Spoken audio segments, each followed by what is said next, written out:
Hi everyone, Mimsy here. I'm going to show you in this tutorial how I install a floating shelf, just like the one that you see behind me. This clip right here is how the floating shelves looked for about 10 years. I had two floating shelves, one on top of the other, and they were 9 inches deep. And this is the way they were for 10 years, loaded, heavy.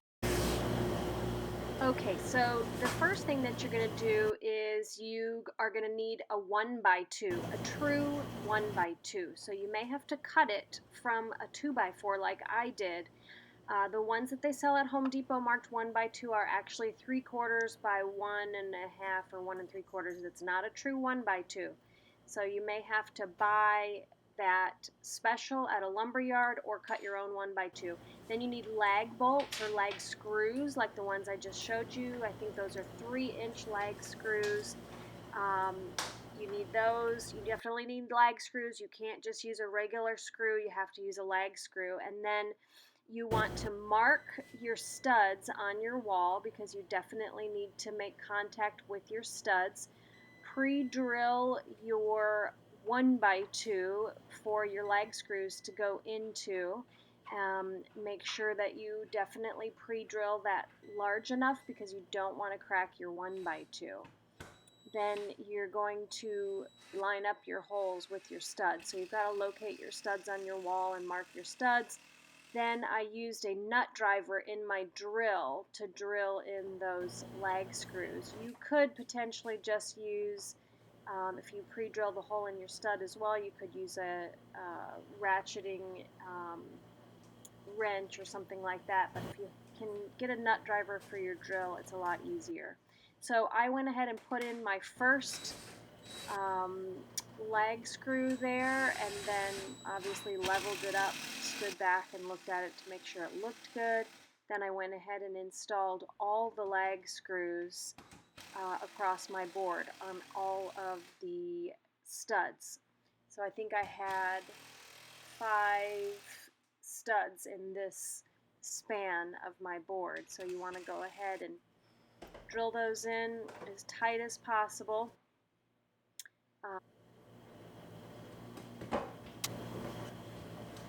So this is the hollow core door that I'm using. This is half of an 18-inch bifold door. You know, the closet doors. This is cut in half and actually cut even an inch shorter. I think this is 8 inches now because I had to sawzall this off the wall in order to get it down. It was originally 9 inches. So if you're doing this project, you don't want to go any deeper than 9 inches. That's the maximum amount to be able to hold weight so that it doesn't start to come down in the front. So this is 8 inches. And I had it 9 inches for 10 years and it was perfect. It held a ton of weight. So this is what the inside looks like. It's hollow and has just cardboard on the inside. So what you want to do is just squish that cardboard in enough so that your cleat that's on the wall back there will fit in between here. So this is what we're going to do, is just squish this in and then push this onto our cleat. So here we go. Okay, so at this point I'm just going to dry fit the shelf onto my cleat and make sure it's all correct. So now I'm just pushing that cardboard down into the shelf a little bit to make space for that cleat to fit in between the two, the top and the bottom of the shelf.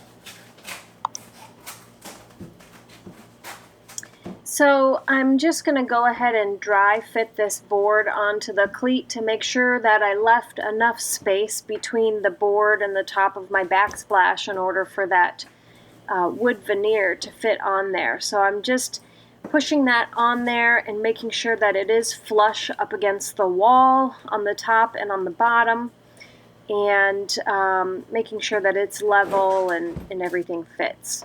And then the next step is to get out your wood glue. I always use Gorilla Glue. That's what I used the last time I did this, and that stuff works really, really well. So I took out my Rockler glue brush and brushed the Gorilla Glue onto my wood cleat on the top and on the bottom of my cleat. I made sure I got a good coat of wood glue on there, both sides.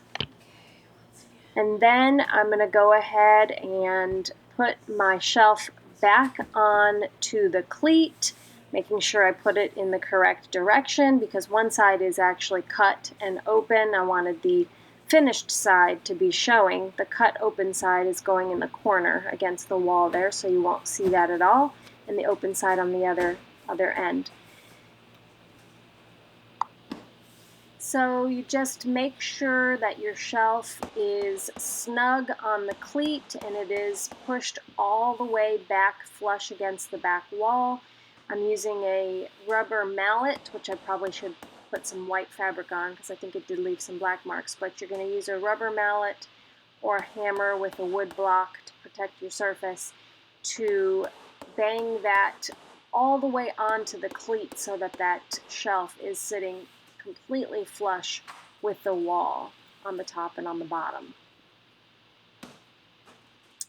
And then the next step is to fasten this to the cleat with some finish nails. So I used 1 1/4 or 1 inch finish nails, one or the other, and you just nail in about every 6 inches along the back of your shelf through your veneer and into your cleat so that that secures your shelf. So you want to, while you're putting those nails in, you want to just push the front of your shelf so that it is level front to back and nail in every 6 inches.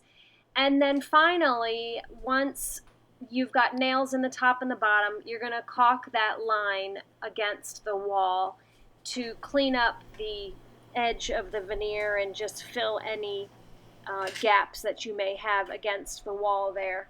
And you're going to do that on the top and on the bottom, and it really makes this shelf seamless and look really beautiful. Okay, that's how easy it is, you guys, to make floating shelves just like this one. Super, super, super, super simple. And these are very, very strong and sturdy. As soon as that wood glue is dry, you can load these babies up with a ton of dishes. I know because I've put these things to the test. The last thing I wanted to tell you is you can get these hollow core bifold doors or hollow core 24-inch doors for next to nothing at Habitat for Humanity all day long. So go to Habitat and do this project for next to nothing. Custom size floating shelves for practically nothing. And don't forget to check out my other videos. I have a video on epoxy pouring these countertops and this backsplash, so check out that video next, you guys. Thanks for watching.